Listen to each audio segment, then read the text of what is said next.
les relations difficiles. Voilà, c'est vrai que parfois, dans la vie, on va être appelé à rencontrer des êtres et avec qui le courant, on pourrait dire, ne passe pas.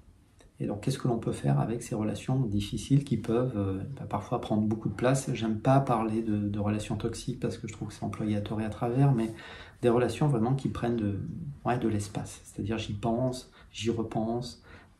Donc, ça peut être une relation avec un enfant, ça peut être un collègue de travail, vraiment un être qui vous touche. Et donc, qu'est-ce que l'on peut faire avec ça? Est-ce que c'est possible de dépasser ces relations-là? Oui, bien sûr, mais on va voir que pas forcément de la manière dont on pense. La première des choses qu'il faudrait peut-être vérifier, ça a l'air rien de le dire, mais c'est de regarder si vous n'êtes pas en danger. Réellement danger, en danger physiquement parlant, ou psychologiquement parlant. Parce qu'effectivement, parfois, certaines relations sont très, très toxiques. C'est rare, très rare, mais c'est possible que certaines relations, finalement, vous fassent plus de mal qu'autre chose. Et donc là, il faut prendre soin de s'extraire de la relation si c'est possible. Mais dans l'immense majorité des cas, c'est pas réellement ça le problème. Ce qui nous pose problème, c'est le comportement de l'autre. Et le comportement de l'autre, on peut se demander si réellement il peut en changer. Pourquoi? Parce qu'on pourrait dire qu'on a tous, ça nous concerne tous, on a introjecté les parents ou introjecté l'environnement. Voilà. Ça veut dire quoi? Ça veut dire qu'en fait, on a pris des traits de caractère, des croyances, des êtres qui nous ont élevés. Donc naturellement, une fois que vous avez pris des traits de caractère, et cela se fait totalement inconsciemment, c'est vraiment l'apprentissage par l'observation. Hein. C'est le petit être, l'enfant, qui grandit dans un milieu, et ce milieu va l'influencer. On pourrait prendre un exemple constructif, par exemple, Erika a 15 ans. Elle a 15 ans, elle parle 3 langues couramment. Elle parle l'italien, le français et l'anglais. Elle y est pour rien du tout. C'est pas grâce à elle, c'est parce que sa grand-mère est italienne, son père est français et sa mère est anglaise, et qu'elle entend 3 langues à la maison. Et malgré elle, elle a appris 3 langues. Parfois, l'apprentissage, la langue qui est parlée à la maison, c'est pas vraiment des langues étrangères, c'est plutôt de la colère, de la peur, de la tristesse. On apprend, on ressent que la vie c'est une jungle, il ne faut pas se laisser marcher sur les pieds. Voilà. Et tout ça va nous influencer sans qu'on s'en rende compte. Ça ne veut pas dire qu'il faut tout accepter, encore une fois. C'est là où il faut faire preuve, dans une certaine mesure, de discernement.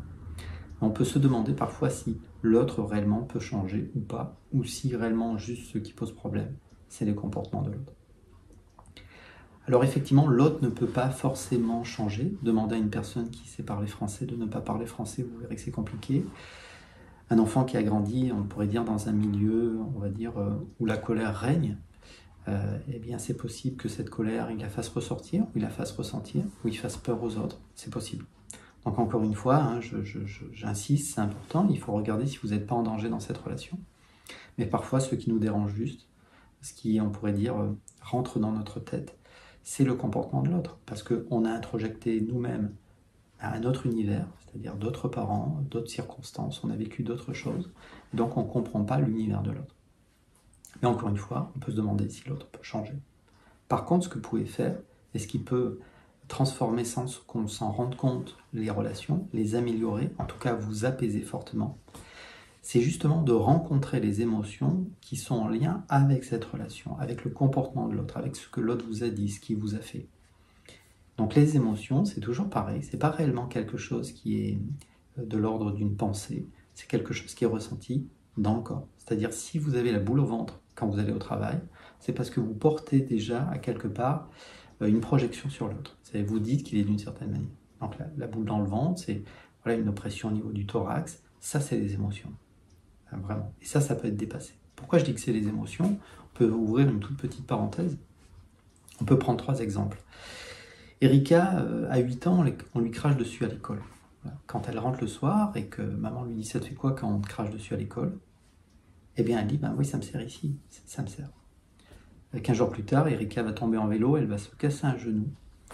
Et quand on va lui demander « mais ça te fait quoi quand ton genou a cassé ?» Eh bien, elle va dire « oui, quand le pompier m'a sorti du trottoir.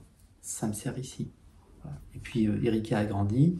Et puis elle est dans notre exemple, elle a un problème au travail, voilà, une relation qui est vraiment difficile, elle se sent trahie par sa collègue, elle a peur de perdre son travail à cause d'elle, et d'ailleurs on lui demande mais ça te fait quoi quand tu as lu l'échange de mails avec le patron? Ah ben ça me sert ici.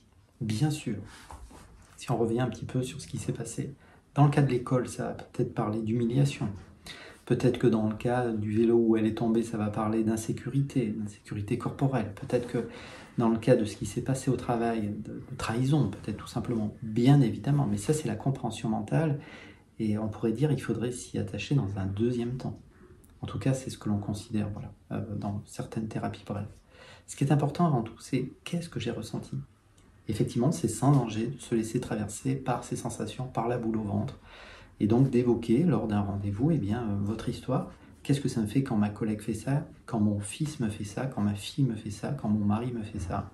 Parce que comprendre que l'autre ne peut pas forcément changer, l'autre ne peut pas forcément fonctionner différemment. Bien sûr, il peut décider de faire un travail sur soi, mais c'est quand même rare. Rares sont les êtres qui veulent réellement rencontrer leurs émotions. Ça serait tellement plus facile si l'autre pouvait changer. Mais l'autre ne va pas changer. Donc, au lieu d'agir, d'être dans la réaction, simplement de peut-être d'éclater dans la colère, au lieu de simplement exprimer que ça ne va pas, de crier, oui, et bien simplement rencontrer qu'est-ce que ça me fait en fait, avant d'aller rencontrer la relation avec l'autre. Et on s'est rendu compte que, effectivement, quand on rencontre ce qu'on ressent par rapport à une relation, et ça c'est quand même très simple, on pourrait le dire, dès qu'on fait de la désensibilisation oculaire, l'hypnose aussi permet vraiment d'accéder à ces émotions, à ces sensations que l'on ressent. Une fois que c'est traversé naturellement, ça rompt, on pourrait dire assez naturellement, on pourrait dire un automatisme.